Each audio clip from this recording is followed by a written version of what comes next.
Hello, good afternoon, good evening, everyone. So just want to quickly do a sound check before we start, just to make sure everybody can hear me. Can everybody hear me and see my slides? Yep. Yep. Okay. If you can't hear me or if you can't see my slides, you can just leave a message in the comment box, like the Q&A section, the boxes there. Yeah, just let me know that if you can't hear or if you can't see my slides. Okay. Okay. I think more than 50% people vote that you can hear me. Okay, great. Then I guess we can start our event tonight. Okay. So first of all, just want to say a very big thank you for being punctual. Okay, for being punctual, joining us tonight on US Indices. Okay. So my name is William, and I'm a senior dealer at Phillip Capital. So for those that just join us tonight, I will just do a very quick introduction about our company first. Okay, before we move into the webinars. So before I start, just a quick disclaimer. So everything that I share tonight is only for knowledge sharing purpose and it's not really a buy and sell call. Okay. So to start off, I will just do a quick introduction for the newcomers. And also for those that are not aware, our company, we actually has just renamed from Phillip Futures to Phillip Capital. So most people, you still know us as Phillip Futures, but yeah, starting effective 1st of July, we have renamed from Phillip Futures to Phillip Capital. Okay, so our company Phillip Capital is actually incorporated on October 1995. So we have been in the business for like almost 20 years. Okay, so we are a subsidiaries of Phillip Capital Holdings Sdn Bhd. Our HQ is based in KL. Our HQ office is very near to KLCC, and our mother company is actually from Singapore. Okay, and we have branches all over Malaysia, as you can see on the map here.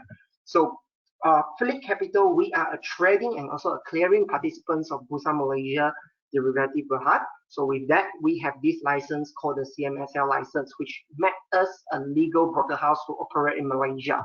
Okay, so if you are our clients, I want to take this opportunity to say a very big thank you to you.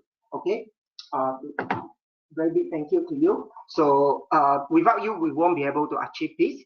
So last year, 2021, we got these 3 major awards from Bursa Malaysia. Okay, so our mother company, Phillip Capital Group, okay, we actually have offices over 14 different countries.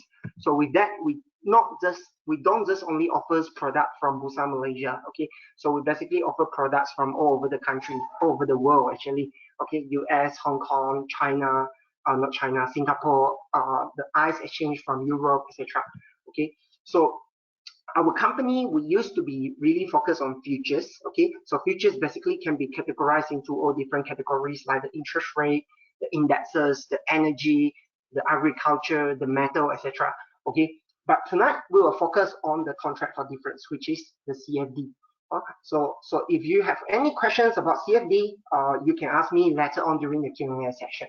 Okay, so in short, CFD allows us to trade the Bursa stocks, to trade the US stocks, to trade the US indexes at a very, very attractive leverage. Okay, so if you want to know more, I will explain a bit deeper about that later on.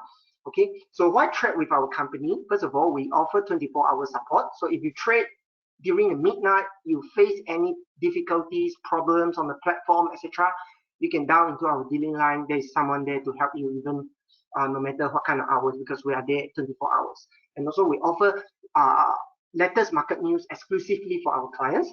And if you need advice on how to trade, you can contact us. We have this one-to-one coaching section, etc., and guide you how to pick the product that is suitable for you.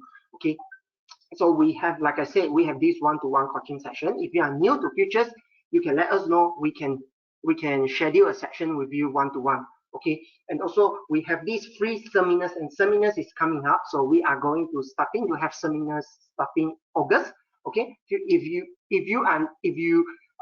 the place that you stay is the place that have our own branches, our PIC, you can join us for our seminars next month. Okay, and also we have these webinars all the time. Account opening is definitely free of charge. So if you want to open an account, okay, you can do it online. We are the only companies in Malaysia to offer online account opening for futures. Okay, so you can scan this QR code, open an account at the comfort of your own home. Okay, just need to find in 1,000 ringgit to activate, and it's completely free. Okay, just to show you, just a quick one to show you our platform. So for futures trading, we actually offer Phillip Nova. Okay, this is for our clients to trade futures product. Okay, inside we have 90 different technical indicators. You can directly buy and sell from charts. You can see here, you can trade both local and foreign products under one single platform. Okay, so it's very user-friendly and easy to use. Okay, if you want to try a demo, you can scan this QR code or directly go to our website. You will be able to find the demo registration link. So for CFD, which is the platform that we give our clients to trade the CFD, okay, something we call it the Phillip CFD Trader. It looks like this.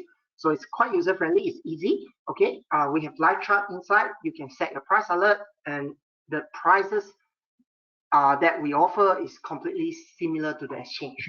Okay, so this is exactly how it looks like on the platform. Okay, so come back to the topic tonight, which is introduction to US Indices CFD.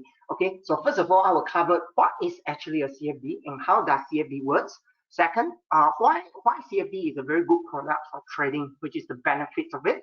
The third, I will do a quick comparison between CFD and futures. And also the fourth one is I will cover how to calculate all the costs and the interest charges on CFD. Okay, so the last one is I will share how far will the US Indices Correction gone, because we are actually seeing US indexes rebound at the moment. So we just want to know whether US indexes is actually a rebound or is actually a reversal. Okay, so let's start off with what is CFD trading. Okay, so CFD is a can't see the slides. Cannot see the slides, guys. Hang on. Okay. Yeah. Are you guys able to see my slides now? Okay. Yeah. Okay. Are you guys able to see my slides now? Okay. Okay. Sorry about the. Okay. Now should be okay. Sorry. So the poll. I forgot to close the poll. Okay. So basically, what is a CFD? Okay, I will just continue now. So basically, what is a CFD? So a CFD is actually a derivative product. So CFD is a derivative product, and derivative means that the product, the value is actually derived from the underlying asset. Okay, so it means that this derivative is an agreement, okay, between two different parties. Okay, so just the next slides here will be clearer. What is two different parties? So derivative means it's a shadow. It's something like a shadow. Okay, it follows an underlying asset. So it basically mirrors the prices of another products. Okay, so for futures, I give you an example for futures. Okay, so for sorry, this is for futures. So if we look at Nasdaq, right? If we look at Nasdaq, so basically the Nasdaq futures or the Nasdaq CFD, the Nasdaq Indexes CFD, right, is actually mirroring the Nasdaq Composite Index. Okay, it's mirroring the Nasdaq Composite Index. So for stock CFD, for example, if we are buying the Tesla CFD, so basically Tesla CFD, the direction, the price upwards or downwards movement is totally following the Tesla stocks under the Nasdaq. Okay, so if you trade Tesla CFD with our company, how Tesla stocks in your cash account goes up or goes down is exactly similar in our CFD. Okay, so there is no difference. So CFD are all traded over the counter. So what does it mean by over the counter? Over the counter means that if you buy your CFD with Phillip Capital, okay, you buy it with us. If you look at this chart here, let's say if today you buy your CFD with us, we are the broker house. So if you want to close out your position, you must cross it out with us. Okay, you must cross it out with us. So unlike stocks, if you know stocks, right? Let's say today you buy 1,000 lots of Maybank with, let's say, with CIMB securities. Let's say you buy that, and tomorrow, maybe 1 year later, you want to transfer your 1,000 lots of Maybank shares onto another broker house, let's say to another bank, say Public Bank. You want to transfer your Maybank shares to Public Bank broker house. You can do that. Okay, you can do that because for cash account, right, shares, everything is traded through the exchange. But for CFD, you do not deal with the exchange. You deal with the broker house only.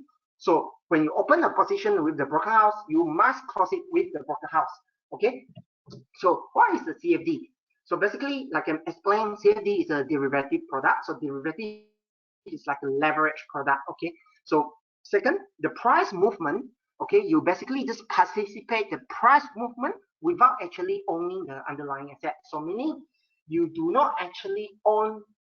Let's say if you buy 1,000 lots of Maybank, you do not actually own that 1,000 lots of Maybank. Okay, but if Maybank prices go up, you actually benefit or profit from it. Okay, so all CFD are traded over the counter, which means that over the counter, it means that if you open a position, you must close it out with the broker house. Okay, you must close it out with the broker house. And also, lastly, CFD is a contractual agreement between a broker house and also you, the client, the trader. Okay, it's an agreement. So in short, this is the summary of a CFD. Okay, it's very easy to understand. Now, there are two types of CFD model. Okay, two types. This is very, very important for all of us to know before we decide whether you want to trade your CFD with this broker or not, because there is a huge risk if you do not understand this. The first type we call it the first type we call it the market making model. Okay, market making model. So what is the market making model? So market making model means that the order do not reflect in the exchange.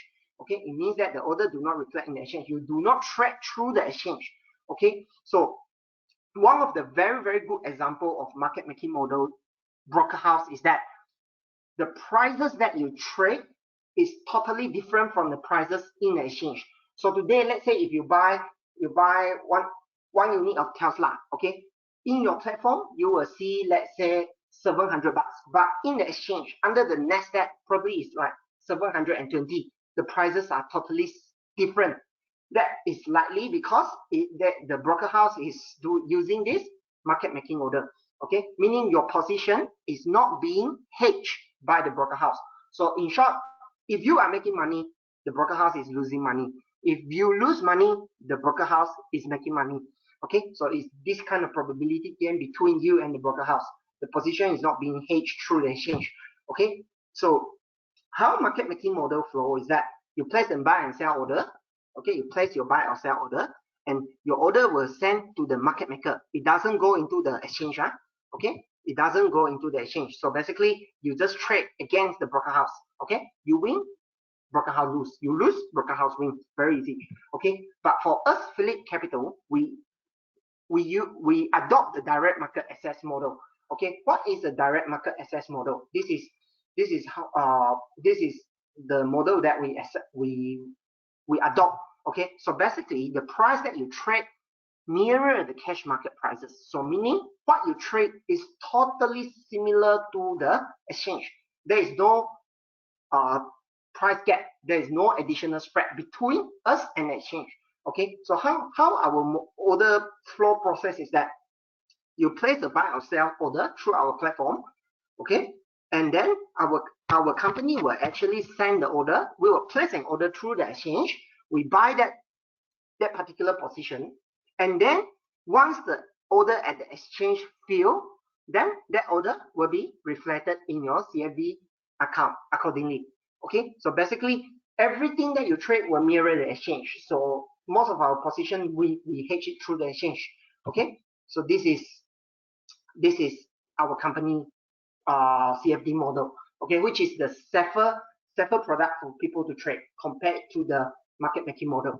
Okay, so what is the benefits of trading the CFD? Okay, so I will focus on the advantages of trading the indexes CFD. Okay, indexes, US indexes one. So as compared to futures, first of all, CFD US index, there is no expiry date. Okay, no expiry date, and it's easier to trade on the daily chart. It's easier compared to futures is because the price per point is a lot smaller compared to the micro indexes futures, CME micro indexes futures. Okay, so this one I will further explain later to do a comparison between these two. Okay, price per tick, margin required between the CME micro and also our CFD US indexes. I will go deeper later on. Okay, second, because like I said, the price per tick is a lot smaller. Okay, the price per tick is a lot smaller, so it's easier for traders to do average up or average down. Okay, because the margin is also relatively smaller, price per tick smaller, so it's easier for people to do a lot of adjustment, a lot of different strategy.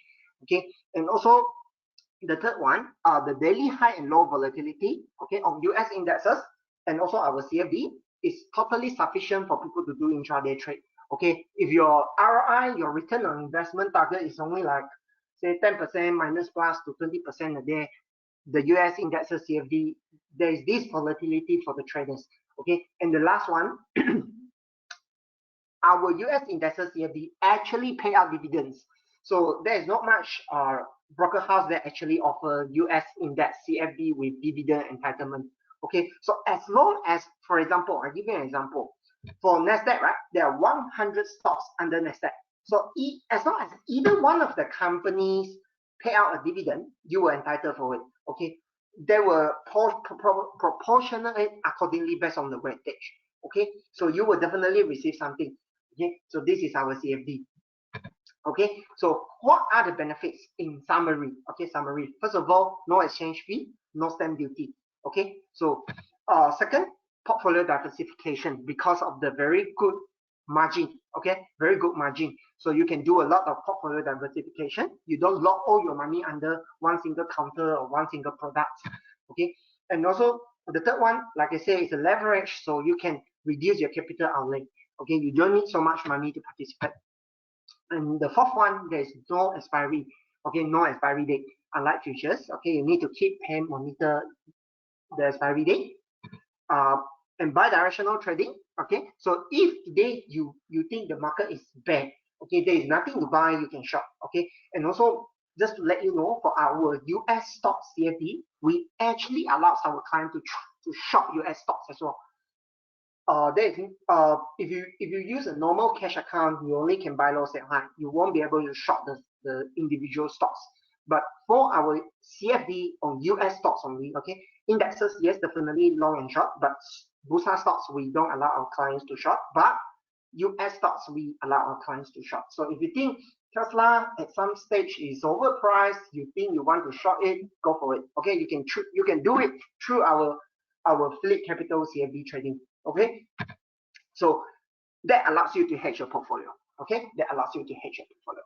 So just a quick comparison between CFD and also futures. Just a quick comparison. So let's talk about similarities first. So similarities is definitely both of them, futures and CFD, they are leverage trading. Okay, they are leverage trading. Second, the value of them derive from the underlying asset. So like I explained just now, what is an underlying asset? Underlying asset is the real product. Okay, let's say you buy Maybank shares. So Maybank shares itself is the underlying. So we are only trading the shadow, but because our CFD, we adopt the direct market access model. Okay, because we adopt this model, so the price that you trade is 100% similar to the exchange because we hedge all our positions. Okay, we hedge all our positions. So now we know the similarities. Now let's talk about the differences. Okay, first of all, for CFD, your order do not actually go into the exchange. Okay, so you trade through our company. So we are your counterparty. Okay, but for futures, you actually trade through the exchange. So we are only a middleman. So Phillip Capital actually just act as a middleman for you to trade between you and the exchange. But for CFD, we are not the middleman. We are your counterparty. Okay, we call the over the counter. Okay, like I said, counterparty, we are your counterparty, and this for futures, exchange is your counterparty. Okay, for contract prices, or we call it over the counter is because, like I said, broker house has the power to actually adjust the bid and ask price themselves for a CFD product. Okay, but for us, we adopt DMA. So, like I said, all the prices that you trade are fully similar to the exchange. Okay. For futures, you trade through the exchange, so the price is directly coming from the exchange. Nobody is adjusting the bid and ask price. Okay, terms of contract, meaning the agreement between the product that you trade is between you and our company, PCSB. Okay, we come up with the contract, but for exchange, everybody is trading the same thing. Okay, the contract size, the expiry date, everybody is trading the same thing. But for CFD, right, today you trade with us, the contract, the margin can be like this. You trade with another broker house, maybe the margin is going to be different. Everything is going to be different depending on how the broker house want to set it. Okay, this is the meaning of terms of contract. Okay, the number 6, contract standardization. Broker house can just adjust the contract spec accordingly, but for futures, nobody can adjust except the exchange. So exchange is the only person that can adjust the margin, etc., etc. Okay, expiry date, CFD, no expiry date. Futures, yes, expiry date based on the contract months. Okay, dividend, futures, no dividend. CFD, yes.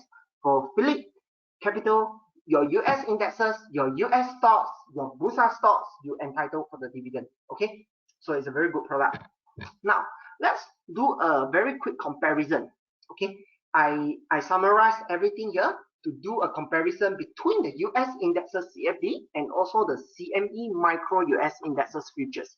So a lot of people, you guys actually is currently trading the Micro US Indexes Futures. Okay, what about US Indexes CFD? Now let's start from S&P 500. Okay, we assume that S&P 500 is currently trading at 4,000. Okay, we assume we just use a round figure for us to do all the calculation. Is a lot easier.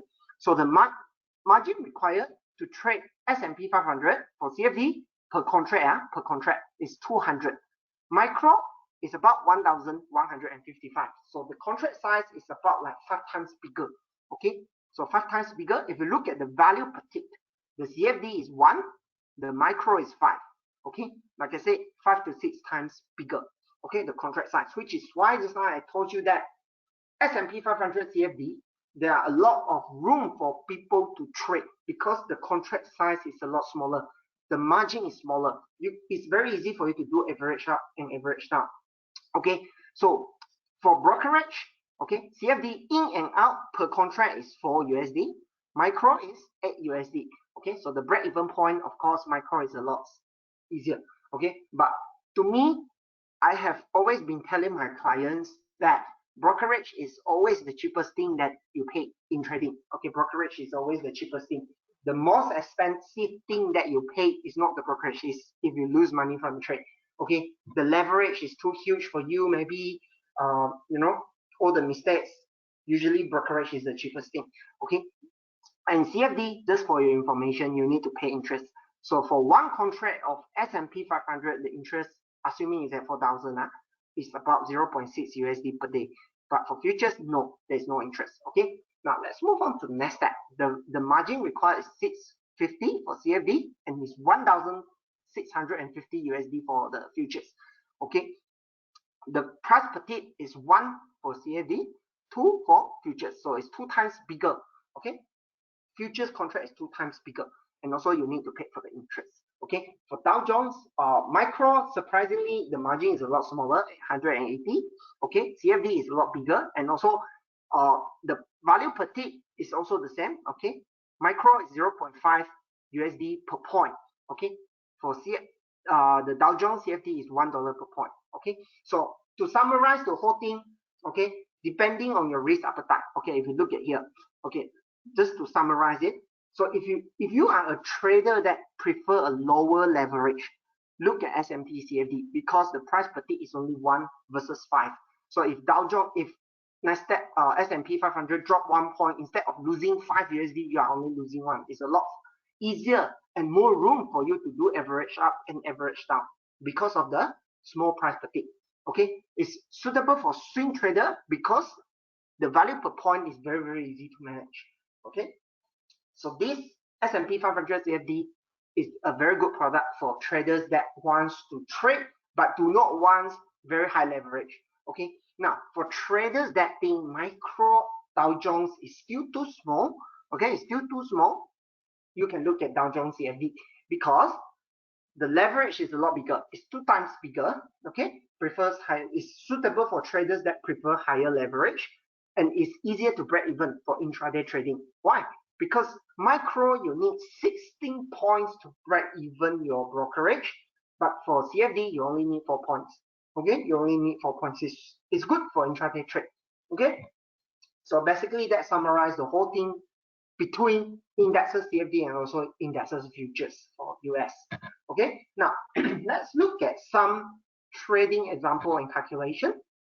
Now, how do we calculate the margin for Dow Jones, for Nasdaq, for S&P? Basically, it's 5% of the index point. Okay, 5% of the index point. So just now we talk about 4,000. Okay, so you just take 4,000 times 5%. Okay, you times 5% is 200 USD. So the margin required is 200 USD.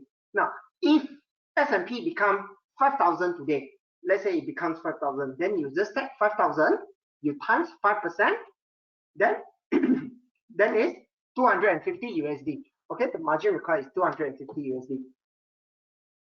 So basically, that is how we calculate the margin required for all these indexes. Okay, so the higher the price, the indexes, the higher the margin. The lower the indexes, the lower the margin. Okay. Now, talking about trading hours, right? Basically, we kind of mirror the US one. So we are now under this daylight saving in the US. So the trading hours is from 7 a.m. until 4 a.m. Okay, so 7 to 4. So basically, it closes for about 3 hours only a day. Okay. Now, how to calculate? Like I explained to you just now. Assuming it's at 4,000, 5% times 4,000 equivalent to 200. So the margin required will move according to the index point. The lower the index point, the lower the margin. Okay, same for the Dow Jones. Assuming Dow Jones is trading at 32,000, so it's 5% times 32,000 equal to 1,600 USD. Okay, now the last one is Nasdaq. Assuming Nasdaq is currently trading at 13,000, okay, we take 5% times 13,000, the margin required for Nasdaq, one contract is 650 USD. Okay, this is how we calculate the margin required. Now, let's talk about commission charges. Okay, so for our CFD, we are charging 2 USD per contract. So in and out will be 4 USD. Okay, for finance costs, because CFD, we have interest charges. Okay, it's 5.5% per annum. It's 5.5% per annum. So how we calculate the 5%? Let me okay, we can look at here. Okay, how to calculate the 5%? So let's say how to calculate your commission. So today you buy 1 unit of, let's say, S&P 500 at 3800. Okay, you buy it. Okay, the margin required is 3800 times 5% equivalent to 190. Okay, this is the contract value. So the commission will be 2 USD per contract. Now, how to calculate your finance cost, which is the interest? So you take 3,008 times 1 unit times 5.5% per annum, divide with 365 days. So you straight away you take 3,008 divide with 300 times 5.5%, divide with 365. So that per day interest is USD 0.57. This is your interest cost to hold that one contract of S&P 500. Okay. So how we calculate? Let's say you hold multiple days. Okay. Let's say you hold multiple days. So assuming on day one you enter S&P 500. Okay. You enter the S&P 500 at 3800. So you take 3800 times 5.5% divide with 365. So day one, your interest is 0.57. Okay, now let's talk about day two. Let's say S&P 500 go up to 4,000. Go up to 4,000. So you take 4,000 times 5.5% per annum divide with 3.365 days. Then it's equivalent to 60 cents. Okay, this is day two. Okay, now day three, S&P go up again to 4,200. Your interest will be 4,200 times 5.5% per annum divide with 365 equivalent to 0.63 cents. Okay, now On day 4, let's say you close out your position, indexes suddenly one big red candle drop. You decide to close it because you don't want to take the risk. You close at 3900. So your total finance cost to hold this day, there is no finance cost. You won't get interest on the day that you close out. So the interest you need to pay only for day 1, day 2, and day 3. So total up 3 days interest is 1.80 USD. Okay. So this is how you calculate. This 635 is number of days a year. Okay. So basically, this is how you calculate your interest. It's based on daily closing price of the index point. Okay. Now let's look at the next slide. So just some examples. Okay. This is a profit trade. Okay. Let's say scenario 1. We talk about making a profit. You buy 5 units of S&P at this price 3800, and 20 days later you close out your position at 3900. So how much money can you make and how much money you need to put in? Okay, first of all, we understand the contract value. So the contract value is 3800 times 5 units. So the contract value is 19,000. So this will be the amount that we use to calculate your interest per day. Okay, your interest per day. Now, just now I mentioned that margin required is only 5%. So you take this amount times 5%, which is USD 950.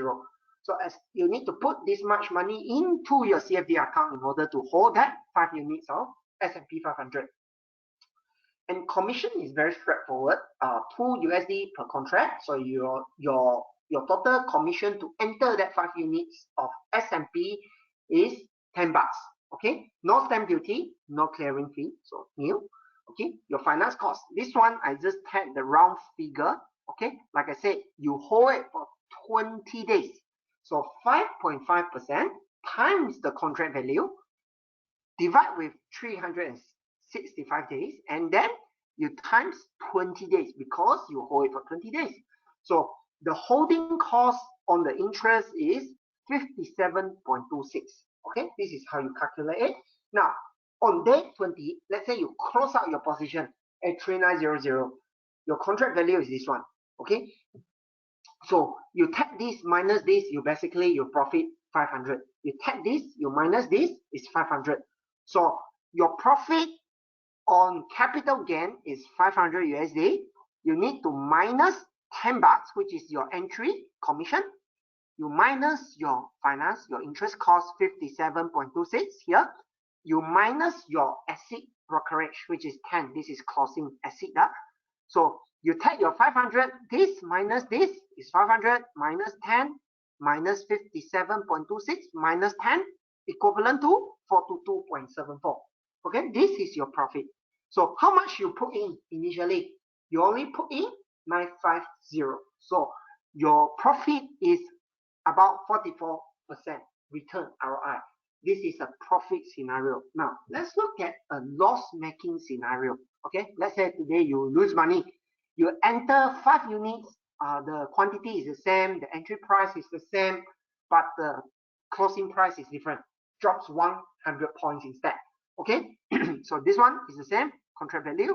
Margin required is the same because we enter at the same price. Your commission is the same, okay, because we also enter 5 units.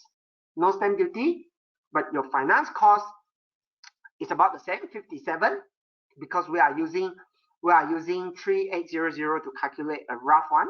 Okay, now the difference here is that you close at 3700. Okay, so you take this minus this, you lose how much? You lose 500. Okay, you lose 500. Okay, here you lose 500. 3700 minus this one times 5, you lose 500. So 500, oh sorry, this one is plus, not minus. Plus, okay, you 500, you times, you plus 10, you plus the interest, you plus the closing brokerage of 10, you lose a total of 577. Okay, you lose. So how much you lose? 60%. So how much is the possibility for you to make is also exactly how much is the possibility for you to lose. So the risk and reward is quite similar. Okay, high risk, high reward. It's always like that. Okay, now talking about risk management. Okay, if you have been trading futures, you should be very familiar with margin call and also the low equity. So for our company, as long as the equity in your account is less than the maintenance margin, which is the initial margin, okay, the 5%, as long as you go below that, you will have margin call. So if you get margin call today, next day, you need to answer it, okay? And low equity means that your equity suddenly drop below 50, we will inform you that, hey, let's say you are, let's say William, my name is William. So if you go below 50, I will be like, your dealer will like, oh, William, your equity go below 50. Do you want to top up? If you don't want to top up, if it continue to drop until 20%, then the risk team will liquidate, force liquidate your position. So this is the low equity. So there are two different things. The first one is margin call. The second one is low equity. Okay, so how to calculate margin call? So let's say we go back to the example that we have been using all this while. 5 units. Let's say you hold 5 units of S&P 500 at 3800. So the margin required is 950, right? Okay. Now your maintenance margin, meaning to say that you always need to maintain this amount, 5% of 3800 times 5 units. Okay, you always need to maintain. And suddenly everything drop and your equity becomes 700. Let's say this is your maintenance margin. What is the shortfall? 250, right? The shortfall, you need to top up to this amount, 250. So you will turn up margin call. Okay, then you need to fund in this amount in order to prevent liquidation. Okay, if you don't fund in and the indexes continue to drop or against your position, then you will need to close your position. Otherwise, you need to answer the margin call. Okay, so if you still have questions about how to calculate all these margin call, low equity, how to calculate our commission, trading costs, interest, you can contact us personally again. We can go through with you one more time. Okay, now go back to the topic that we have been talking about is how far will the US Indices Correction go? Okay, so for me myself, I'm using there are two ways that I use to judge, okay, whether US Indices Correction is done or are we entering currently in the bull market or still under the bear market. Okay, first thing, I use the Treasury yield. Okay, so we need to know what will happen when the 10 years Treasury yield is lower than the 2 years Treasury yield. So a long-term yield is lower than the short-term yield. What does this imply? What is the current market cycle? Okay, the second one, I'm using the Treasury yield curve. So these two are two different things. Yeah, the first one is Treasury yield itself. The second one is the Treasury yield curve. So this Treasury yield curve, if you can understand it, is a super powerful tools for you to identify the bottom of the correction, especially the US indexes. Okay, I will further explain this one later on. Okay, and the last one is how to identify the opportunity to capture that US indexes rebound. Okay, how to identify opportunity. What I see now, you can apply in the future as well. What I'm going to share. Okay, now I'm not sure whether if this is a bit too deep for you, what I'm going to share, because I'm talking about Treasury yield curve. If you think you don't understand, you want to talk to me personally, feel free to do so. Okay, I can explain it to you one more time if I don't do it clearly this round in this webinars. Okay, so let's talk about the first one. What would happen when 10 years Treasury yield is lower than the 2 years Treasury yield? So I want to briefly explain a concept to you first before I move on. Now, imagine this, today you want to put 10,000 into a bank, and the bank tell you that if you put your 10,000 under the fixed deposit for 3 years, let's say for 3 years, the interest is even lower than you put it for one month, let's say 1 month. Okay, do you think this is right? You know, you place your money with the bank for very long term, and the return that you get is lower than if you just put it for 1 month. This is not going to happen, right? We are not seeing it in our Malaysia yet, right? But this is actually happening in the US Treasury yield market. Okay, the long-term one, the yield means the interest is actually lower than the short-term. So if you suddenly see banking or bank or all this financial institution telling you You put your money with me for very long term, the return is lower than you put your money with me for a very short term. This definitely means that something is wrong in the entire financial market. Okay, something is very wrong. If you suddenly you go to your bank and then the bank tell you, you put your money with me 3 years, interest is lower than 1 month.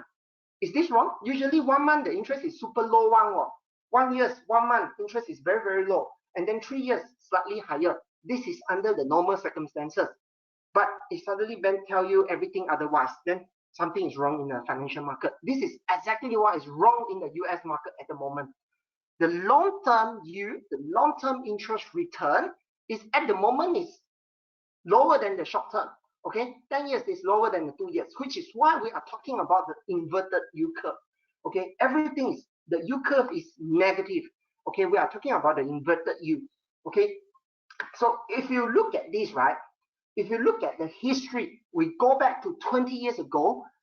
Once we see this thing, it doesn't mean that the market is going to correct immediately, but it's a signal telling you that something is wrong in the entire, especially the US financial market. Definitely something is wrong, or else there's no way that the long term is going to be lower than the short term. Okay, so if you look at, we go back to 2000, year 2000, this is like 20 years ago, dot-com bubble. Okay, we look at dot-com bubble. So this black line here is referred to zero. So meaning to say this is a zero, meaning to say 10 years and 2 years is equal zero. Okay, this minus this equal to zero. This is the black line. So as long as we see the candlestick, this is the red and blue candlestick. As long as we see the candlestick go below it, it means that it means that the long term is, the yield is lower than the short term. Okay, the long term is lower than the short term. So the orange line is referring to the S&P indexes. Okay, so if you look at it, right, moment the yield go inverted, we call it inverted. Actually, US indexes is still going up. You see, it's still going up until 7 months later. You see, the entire inverted go over 7 months later. Suddenly S&P collapse 46%. You see, S&P collapsed 46%, 7 months after the inversion. This is back 20 years ago. Now, let's look at 2008 financial crisis. So the entire 2008 financial crisis actually is fueled by the US housing bubble. Okay, the Lehman Brothers. They package all the housing loan, all the housing bond into something very sophisticated product and sell it to people. Okay, it creates a bubble. So if you look at it, right, this is exactly where the 10 years and 2 years Treasury yield inverted. But what happened to the S&P 500? Super bullish, continue to go up, as you can see here. Inverted, but continue to go up. Suddenly, 20 months later, S&P collapsed 54%. You see, over here. You see, once this thing go into this territory, right, something is wrong with the financial product, and most of the time, a major correction, the final bigger correction is bound to happen. Okay, we don't know when. It can range between 7 months to 20 months time. Okay, it can range in between that. Now, let's look at 2020 COVID pandemic one. Okay, if you look at it, right, S&P, where is the first one? You see here, you see this candle? It goes into inversion. Okay, it touched the zero line, but what happened to the S&P? Still bullish, you see, still bullish. So it only drops 20% after 7 months of inversion. 7 months later, it drops 20%. So you can see the timeline in between. You can take it between 7 months to 20 months. It's a possibility that US investors might have another final round of correction. Now, we look at, this is the latest one. This is the latest one. So do you think the correction on US indexes has come to an end? If you look at it, when is the first time the inversion? Here, this is the monthly chart. This is a monthly chart. Okay, so basically, if you look at it, this is 1 month, this is 2 months, 3 months, 4 months. So 4 months ago. We are only 4 months into it since the first inversion. Okay, we are only 4 months into it. So if you want to find this chart on TradingView, right, you can actually find this chart in TradingView. You just go to your TradingView, you type this thing in, US 10 years U minus US 2 years U, and then you can get this chart. Okay, if you don't know how to find, you can contact me. I can I can just send the link to you for you to find. Okay, so if you look at the Treasury U market, it's telling you that probably the correction is not finished yet. Okay, now second, how to catch the bottom. Since we talk about Treasury yield, right? Now let's go deeper into the Treasury yield curve. I'm not sure whether any of you here is familiar with Treasury yield curve, but this is a super powerful tool to catch the US indexes bottom. Okay, if you understand this, basically, you catch the US indexes, you will be very, very close to the bottom. Even if you didn't manage to catch the rock bottom, you are very, very close to the rock bottom. Okay, you are very, very close to the rock bottom. So this doesn't only use it to buy US indexes, it's also for you to buy US stocks. Okay, if you are bullish on Tesla, if you are bullish on all the technology stocks, you can look at the Treasury yield curve and use it to catch the bottom. Okay, because Treasury yield curve basically tells you which economic cycle we are in now. Okay, because these are all the money flow of the bond yield. Okay, so if we look at 2019, right? If we look at 2019, the short-term yield. So short-term to me, I refer to the 1 month to 2 years. Okay, this is a short-term yield. Okay, it's almost, if you look at it, right, this is 1 month yield. Okay, I just use this as an example. I will explain this first. So the orange line here, the orange line is the Treasury yield curve in March 2019. The blue line is how the Treasury yield curve in June 2019. The green line is the Treasury yield curve in September 2019. I use a quarter, the quarter end to plot it, so you can see the changes of the yield curve. So how the orange line changed to the blue line, how the blue line changed to the green line, and eventually changed to the purple line. So if you look at it, right, early one, at very early 2019, you see the short term, this is the 1 month. How high is it? It's almost like 2.5. 1 year later, you see how the 1 month dropped from 2.5% drop to 1.5%. You see that difference? So this shows you how the changes. Okay, so back in 2019, right, the short-term yield is very, very similar to the long-term yield. So do you think this is healthy? You put your money in the bank for 1 month, the return is about the same as like you put your money in the bank for 10 years. Do you think this is normal? Do you think this is normal? If your answer is no, not normal, that means US indexes is not ready to rebound. It's not ready to rebound.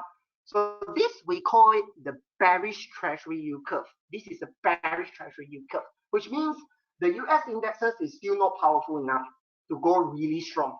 Okay, we want to catch that really strong wave. We don't want to catch that fat bull, you know. So why this curve shows this manner is because the Federal Reserve was tightening the monetary policy. So tightening means they increase the interest rate from 0.25% to 2.5% in between this period, 2016 to 2018. Okay, so over these few years, this is 2019. So basically, when we look at this particular yield curve, right? We look at this particular yield curve, the interest rate is already at the peak, which is 2.5, because this is 2019. So this is how exactly the end of the bear yield curve looks like. This is the end already. Okay, this is likely to be the end. So when you want to buy US indexes to catch that rock bottom, right? At least we need to wait the yield curve to form until something like this. This is called it's still bear, okay, not ready to go up, but at least it's probably at the end of the tunnel already. At the end, almost coming out from the dark tunnel. Okay, coming out from the dark tunnel. Now, after we look at the bearish yield curve, right? Remember the yield curve looks like this. This is the bear one. Now we look at a bullish one. Okay, is this a bull? Just look like US indexes back in 2020 to 2021. Is this how the US indexes look like? This is exactly how a bullish Treasury yield curve is going to look like. Okay, So in 2020, right? In 2020, this is 2020, okay? So if you look at it, the last one, December, you see, the purple line, the near month from 1 month interest, from 1.5% until March. You see, just now it's here 1.5. This March here, this is 1 month, it's at 1.5 somewhere here. 3 months period from 1.5 collapse down to 0 point something. Okay, this is the start of the bull. Okay, once you see this kind of yield curve, then it's time for you to go into US indexes, US stocks, everything US. Okay, this tells you the Fed is coming to release all the liquidity into the market already, which creates this kind of yield curve, because market is very healthy. Come back to the questions that I asked you just now. If the 1 month interest is, let's say, 0.2% versus 10 years 0.6%, is this healthy?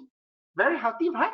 Healthy means the market is healthy again. Just now the market is not healthy. You see, how can it be 1 month interest is the same, like almost the same or even higher? You see, even higher, this 10 years, you see, even higher. This is not healthy. This is super healthy. Okay, so in 2020, the short-term yield, the 1 month to 2 years, is way lower than the long-term one, the 5 years to 10 years, the 30 years. You see, it's very low. So this is super healthy. This is because why the yield curve looks like this, a bull one, because the Federal Reserve was easing the monetary policy with QE and very low interest era. They put all the money they can into the market, which create this kind of yield curve. Okay, which create this kind of yield curve. Now, remember this one, you see, this is March 2020, the orange line. So this basically 3 months time, the yield curve moved from the purple line into an orange line within 3 months time. Now, what happened after this one? This is S&P chart. If you look at it, right, this particular candle is March 31st. Okay, March 31st.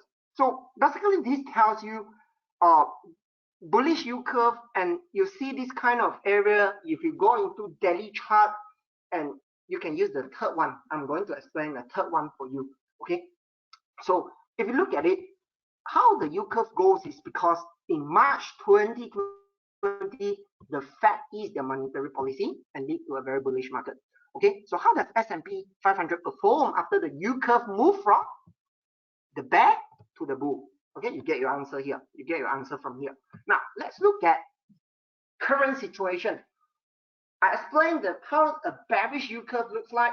I explained how a bullish yield curve looks like. Now, I explained what are we in now. Okay, if you look at this blue line here, we used to be very bullish. Okay, you see, if you remember, US indexes is still very bullish last year, September to December, still very bullish. Why is it still so bullish? Because the yield curve tells you so. But it's not as bullish anymore, because if you look at this one, 2020, this is the most bullish because the curve is the most healthy uptrend. Now, if you look at this one, still bullish, but not that bullish anymore. It's like at the end. And suddenly, if you look at this year, green line here, okay, this is the yield curve as at March. You see, suddenly go flat already. Go flat already, which explains why the entire market slows down already. Now, if you look at right now, right, are we even at the end of the tunnel? No, because the near month, the 1 month yield is still very low. So if you want to wait until where is the end of the tunnel? This is the end of the tunnel. You need to at least wait the yield curve move into this kind of shape, this kind of direction, and then eventually US the recession hits, the US unemployment spikes, and then the retail business slows down in the US. Then suddenly the Federal Reserve will say, okay, let's reduce interest rate again. Let's QE again to fight the recession. Then eventually the yield curve will move from here up here, go back down here, go back to this shape. Then this is the time we enter the US market with big bullets.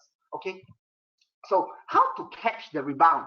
So we have taught how to identify the bottom using market cycle. Now we talk about how to identify the entry point, because this entry point is very important. If you can identify the market cycle, you cannot identify the entry point, is also useless. Okay, so first of all, this is how I personally identify it. Not every time will be 100% similar, but it's a way that you can use it to identify the market. Okay, so if you remember on the 15th of June, right, the Fed actually increased the interest rate by 0.75%. The Fed increased by 0.75%, okay, which is this candle. Subsequently, next day, the suddenly there are rumors in the market saying that the Fed will increase another 0.75 in July FOMC, which is this Friday, okay? So on this day, suddenly US indexes, one big red candle, dropped over 4% here. 4%, this is Nasdaq, by the way, 4%. Now, we see this incident, okay? This incident doesn't mean it's a buy call, doesn't mean it's a buy call. Now, where is the buy call? If you remember the news, right, 2 weeks ago, on the 14th of July, there are rumors in the market again saying that the Fed will actually increase 1%. By 1% this Friday, there are rumors. There are a few central bank in every state in US there is a central bank, stats bank. Every state in US, we call them stats bank. Some of the chairman of the stats bank, they actually encourage the Federal Reserve to increase 1% to fight the inflation. But what happened after the news comes out? The indexes, instead of dropping, right, US indexes actually go the other direction, going up. And if you look at the chart, right, there are these higher low setup. So to me, once I see this kind of candle, and the US indexes doesn't react to the negative or the bearish news, it's likely that a rebound is going to happen very, very soon. Okay, so this is where you can catch the rebound, okay, with a higher low setup. But of course, as long as the indexes is still moving below the 200 MA, even on technical perspective, it's still under the bearish sentiment. And even from the fundamental perspective, it's still a bearish sentiment. Okay, so is this a bullish or bearish yield curve? This purple one, we are currently in this under this yield curve. So is this bullish or bearish? If you can understand this, if you can answer this yourself, you get your answer. Okay, so just to put everything together, okay, 10 years, 2 years inverted is signaling a deep recession is coming. Okay, US indexes is unlikely to enter a very big bull cycle. To me, it's unlikely. Okay, this is the yield. Now let's talk about the yield curve. Like I showed you just now, it's still showing a bearish curve. Okay, I think the US indexes is unlikely to enter that bull cycle. Okay, and also from the technical perspective, the indexes is still moving below the 200 days moving average. Okay, so to me, it's just a rebound, and we're likely to continue into a sideways market or a downtrend market. There is no big move upcoming, in just my opinion. Okay, now just to let you know our promotions. So if you want to participate to trade this US index CFD, the brokerage is as low as 2 USD. Okay, this is a promotion period, and we are likely to going to extend it because we have clients trading it very happily, okay, because of the raw brokerage. Now, if you are not able to open the CFD account, because CFD only for sophisticated investors, you can trade the CME micro futures. Okay, our promotion actually ends at the end of this month at 2.5 USD, but eventually it's going back to 4. But at least it's still a product for you to participate in the US indexes market. Okay, so if you want to know more how to trade this, you can talk to us. Okay, now go back to the Q&A section. If you have any questions, you can ask me now. Okay, let's start the Q&A section.